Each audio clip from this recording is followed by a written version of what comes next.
One of the coolest bushcraft cooking tricks I know is how to cook a square cake in a round pot. Check it out. Let's start by clearing away the flammables. Just creating a nice spot where we can cook with fire safely. We'll get out the 5-inch G2 Firebox stove.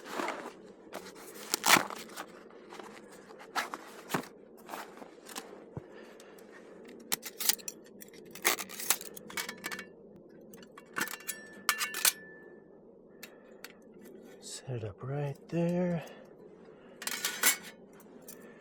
We'll put the fire sticks in position.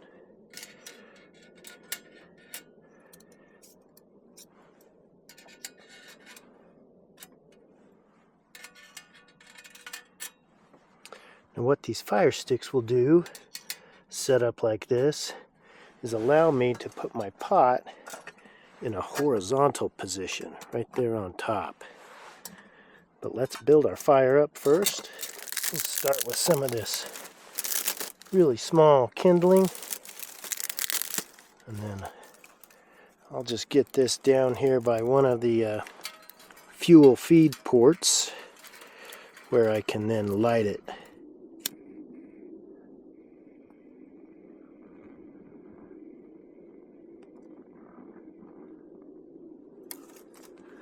And then we're going to feed in some of these bigger sticks because we're going to need some big hot coals to go on the top of our oven. So I've got a couple of eggs, I've got coconut cream, I've got coconut, I've got some cream cheese frosting, that's flour. See, I have a few more things over here. I've got my cake mix, and I've got butter. Be able to get it in here. There we go. 2 eggs. We'll get some of this coconut cream in here. This is what makes it good. Usually comes in a can, but coconut cream, I'm sure you can find it. And it's surprisingly thick. Alright. Our cake mix.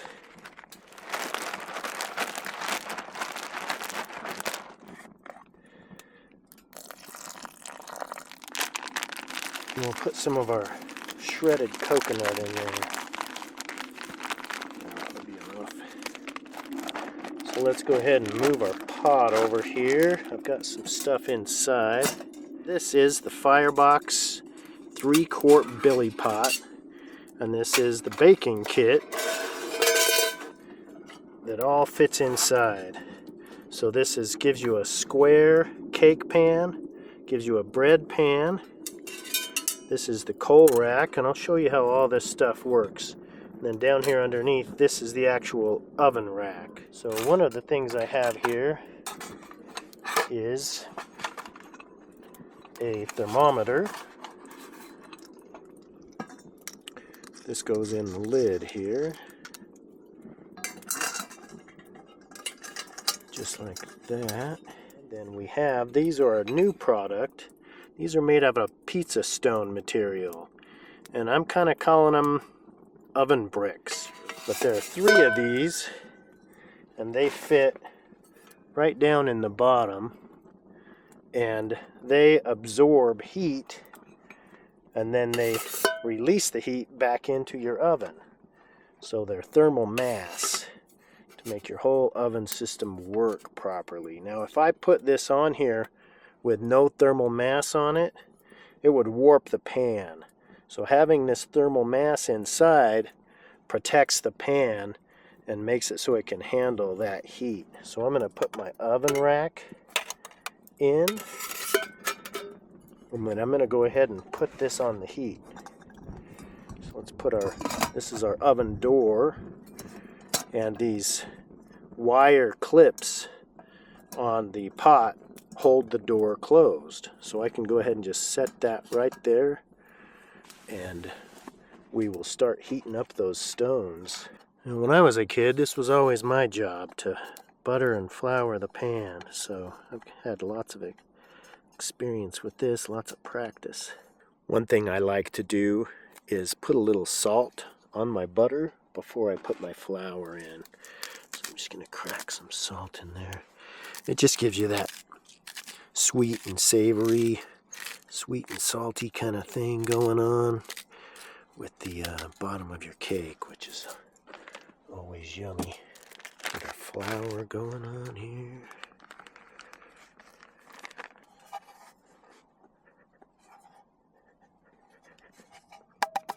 Found it's a little easier to just push it out of a corner. So I'm going to pinch this corner and get the batter kind of away from the corner and then bite it off. Then I'll be able to squeeze that cake right through that hole.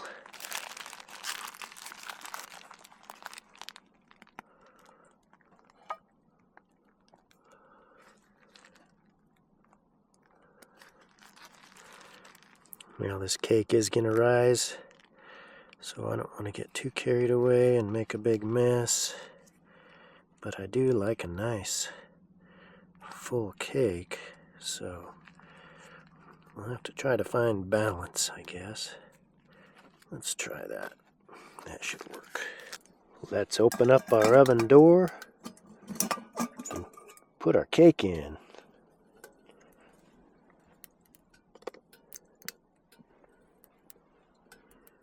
Just slide it right on in there. Perfect fit. Put our oven door back in place and close the latch. Now we just need to be patient. Putting the cake in did drop the internal temperature just a bit, but it's coming back up.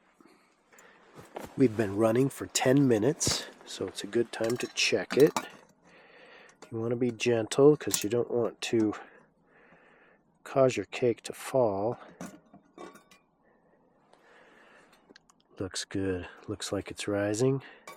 I think I want to pull some heat and put some heat on top. Let's put the oven rack on.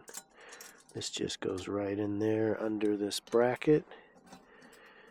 Lift up your oven and pick up a few good hot coals.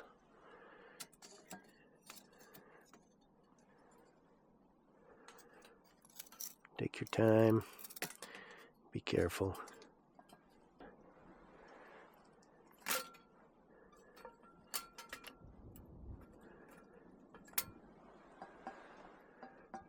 That should do the trick. Okay, it's been about a half hour, and I think my cake is done. It smells really good. Let's check it. Oops. Let me grab a stick here. Let's get a hold of it and slide it on out. Ooh, look at that. Oh, it turned out beautiful. Let's see if it's done. Yeah, it's coming up clean. I think it's done. Let me get a plate here.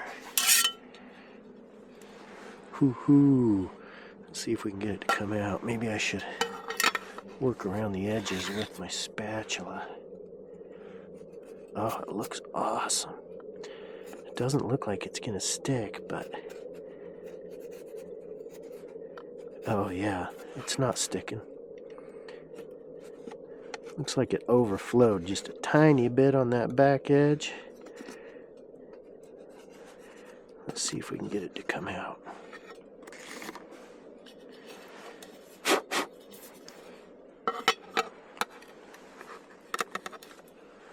See what the bottom looks like, huh? Oh wow, that turned out beautiful. What a gorgeous cake. Nice and moist. Oh yeah, that's a beauty. Just to see what the inside looks like.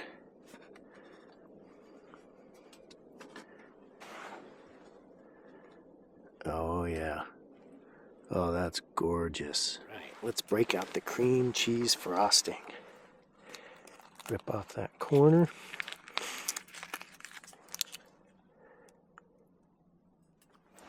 fork out.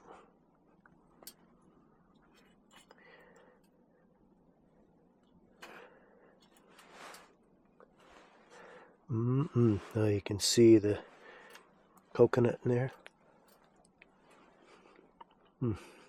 Oh, this may very well be the best cake I have ever made. The coconut, the way it kind of crystallized on the bottom here. Oh, and the texture, it's kind of chewy. It's hard to describe, but it's kind of caramelized. It's kind of a caramelized chewiness. It's really delicious. And this cream cheese frosting was a perfect pairing. Well, that was a success. It turned out beautiful. And what I learned this go around was as you see the temperature start rising and getting close to 300 again, then you know the cake itself has come up in temperature. At least that's how it worked out this time. I'm going to watch that really careful next time and see if that's kind of how I should expect it to work. But right as it was kind of going up and kind of holding near 300 degrees, that's when I started smelling it, and I checked it, and it was done. So about 30 minutes, but it really was worth the wait. Turned out great. Absolute perfection. Thank you, everyone. Bye-bye.